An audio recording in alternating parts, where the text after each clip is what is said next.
Hey, this is Augie, Augie's Locker Room. When you come to the store, you're going to see things that you've probably never seen before unless you've been to a museum.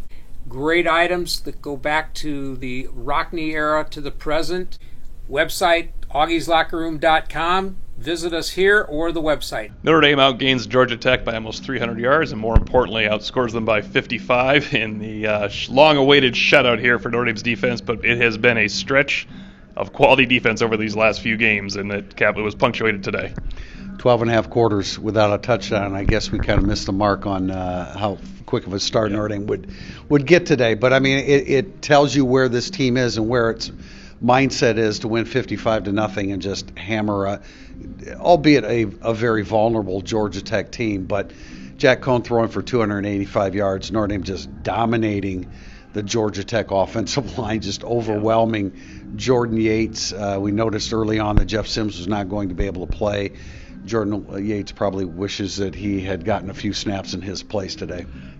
Yeah, 12 stops on third down and 15 opportunities. I counted 11 of those 12 stops included a quarterback pressure or sack. They just unleashed on third down today, and I think that is the best version of Notre Dame's self defensively, what we wanted to always see from Marcus Freeman's unit. It is, and it's a lesson to be learned here that when a new coordinator comes in and changes the approach completely, there is some growing pains that happened with Marcus Freeman at Cincinnati. Now, again, this is a Notre Dame team facing an opponent that has issues at quarterback, and Georgia Tech didn't have a whole lot to play for tonight. But this is Notre Dame's defense at its best in Game 11, heading out to Northern California next week. We'll see whether Tanner McKee is available for Stanford, but the Cardinal is probably in for a rough night against Notre Dame. 41 offensive points, 5 touchdowns, but boy, it was spread out. That's why you wonder if the offense is really finding its stride, finding its identity, as Mike Mayer said afterwards.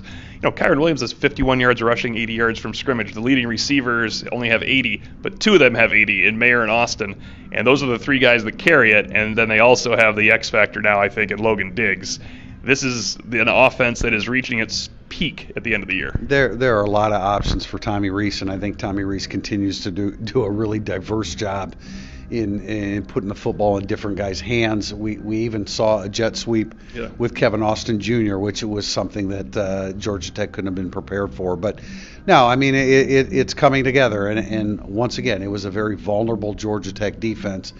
But, after Jack Cohn absorbed a couple of sacks early on, the first down sack in the red zone, you can't take. You need to get rid of the football, and so they were held to a field goal.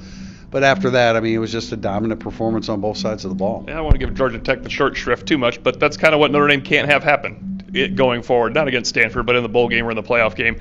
You can't have Jack Cohn drive you all the way down there and take one of those sacks.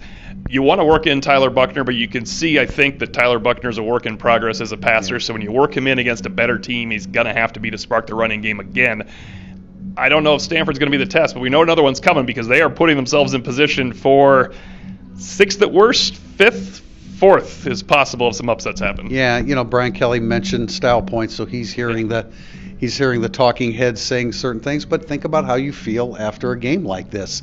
I realize that you're on the road and at night and you're sick against Virginia, but when you tack on the extra touchdowns, there's just an appearance and there's a feeling that this is a Notre Dame football team that is ascending. Logan Diggs ascended over the DB for Virginia last week, and this team continues to ascend. In terms of defensive heroes individually, Isaiah Foskey, I had him for 4 third down pressures. I guess we don't have to worry about if he had the flu. Going into last week, I think he was the only guy not to have a great game of the defensive line. Brian Kelly said, well, he got double-teamed if you do a deep dive into it.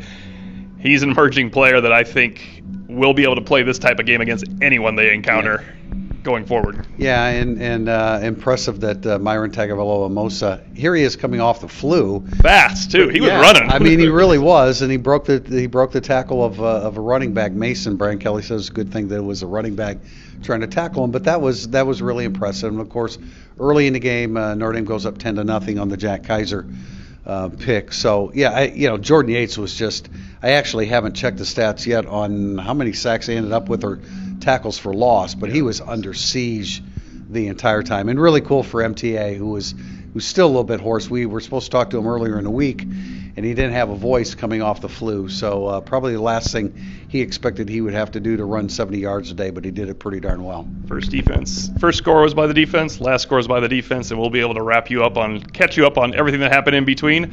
Notre Dame 55, Georgia Tech 0, Senior Day in South Bend.